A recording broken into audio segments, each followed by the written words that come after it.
Hello everyone and good morning. My name is Vivek Sharma and today we're going to talk about the most important article of the day.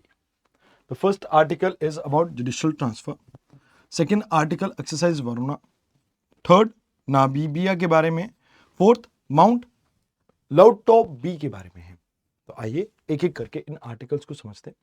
Recently Holi वाले दिन एक incidence होता है. एक justice साहब के घर पे आग लगती है और एक मीडिया रिपोर्ट सर्कुलेट करने लगती है कि उन जस्टिस साहब के घर में नोट उड़ रहे थे, जिसके बाद तुरंत ही हाई कोर्ट जो है दिल्ली का वो कहीं ना कहीं एक इंक्वायरी बिठाता है एंड अभी कोलिजियम ने जस्टिस यशवंत वर्मा जी की ट्रांसफर कर दी है. अब ये सभी एलिगेशंस वगैरह चल रहे थे, इसके बीच में ये ट्रांसफर हुआ तो कहीं ना कहीं सब लोग ये कहने लगे कि भाई कहीं ना कहीं जुडिशरी के अंदर ट्रांसपेरेंसी नहीं है, अकाउंटेबिलिटी नहीं है, ओपेकनेस है डिसीजन मेकिंग में. जुडिशरी यहां पर यह कह रही है कि नहीं, ये डिसीजन का इस इंसिडेंट से कुछ लेना देना नहीं है, इंक्वायरी अपने आप चल रही है, बट यहां पर ट्रांसपेरेंसी अकाउंटेबिलिटी को लेके जुडिशरी फिलहाल घेरे में है. अब देखिए, अगर बात की जाए कोलिजियम सिस्टम 1998 का जो जजमेंट आया था थर्ड जजेस का, उसमें यह कहता है कि भाई इंडिया के चीफ जस्टिस उनको कंसल्ट किया जाता है एंड 4 पे ट्रांसफर्स को.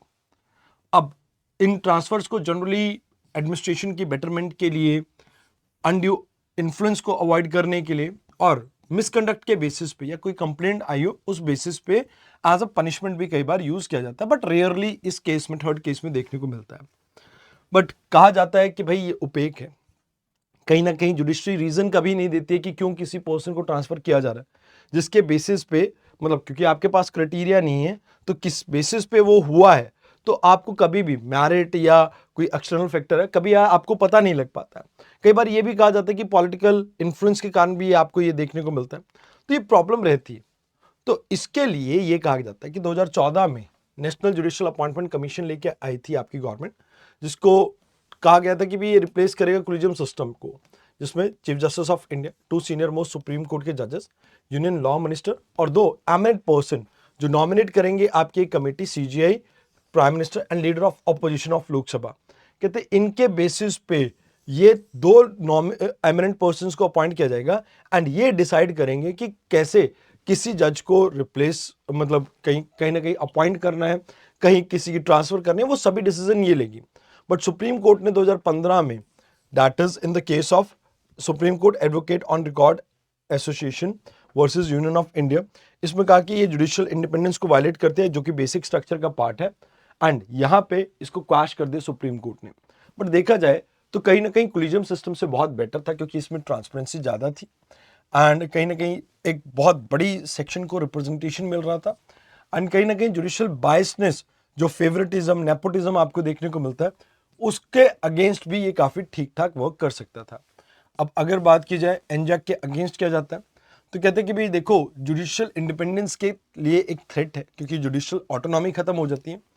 कहते जी, जो एमिनेंट पर्सन को सिलेक्ट करने की क्राइटेरिया दिया गया उसको प्रॉपरली डिफाइन नहीं किया गया, प्रॉपरली बताया नहीं गया, तो वो एक प्रॉब्लम है. अब कहीं ना कहीं सेपरेशन ऑफ पावर को भी ये डिसरप्ट करती है. But I do feel like कि अगर एनजेक में कुछ प्रॉब्लम थी तो सुप्रीम कोर्ट को वो क्राइटेरियाज को यहां पर ठीक करना चाहिए था कि भाई किस बेसिस पे एक एमिनेंट पर्सन को अपॉइंट किया जा सकता है. बिकॉज आई फील लाइक कि एनजेक बहुत अच्छा एक मैकेनिज्म था जुडिशियल अपॉइंटमेंट के, क्योंकि लाइक एक फेयर टेस्ट, जैसे यूपीएससी सिविल सर्विसेज का टेस्ट होता है, तो ऐसा कोई आप टेस्ट कंडक्ट करवा सकते हो जिसमें एनजेक इंटरव्यू वगैरह कंडक्ट करवाए, पूरा एग्जाम कंडक्ट करवाए, कुछ वैसा भी हो सकता था. बट स्टिल आप ये मान के चलो कि अभी का जो मेथड है उसमें बहुत सी प्रॉब्लम्स है, कहीं ना कहीं जुडिशियल अकाउंटेबिलिटी एक सबसे बड़ी प्रॉब्लम है. आइए अब बात करते हैं इंडो फ्रांस रिलेशन के बारे में, जहां पर अभी एंटी सबमरीन वॉरफेयर की हम आपस में एक नेवल एक्सरसाइज कर रहे हैं, दैट इज वरुणा 2025.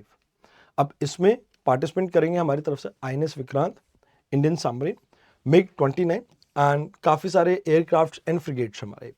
वहाँ से आपके राफेल एम आएंगे, फ्रांस के फ्रिगेट्स आएंगे, टैंक्स आएंगे एंड बाकी सब ये भी रहेंगे. तो यहाँ पर आपस में इंटरऑपरेटिबिलिटी स्ट्रांग होती है, स्ट्रैटेजिक टाइज इंप्रूव होते हैं, मरीन टाइम सिक्योरिटी को बूस्ट मिलेगा. अब फ्रांस के साथ जैसे हम गरुड़ा करते हैं नेवल की, वरुणा करते हैं नेवल की, ऐसे ही गरुड़ा करते हैं एयरफोर्स की, एंड शक्ति करते हैं आर्मी की.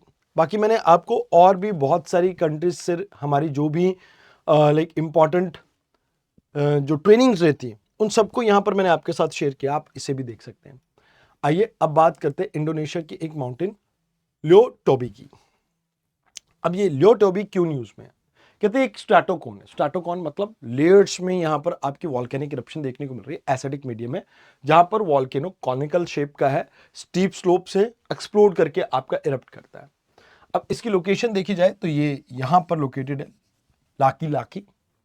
Now the thing is stratocone है क्योंकि ये पूरा एरिया रिंग ऑफ फायर के नाम से जाना जाता है। वॉल्केनिक एक्टिविटीज यहां पर बहुत ज्यादा है बिकॉज टेक्टोनिक प्लेट्स की मूवमेंट की वजह से।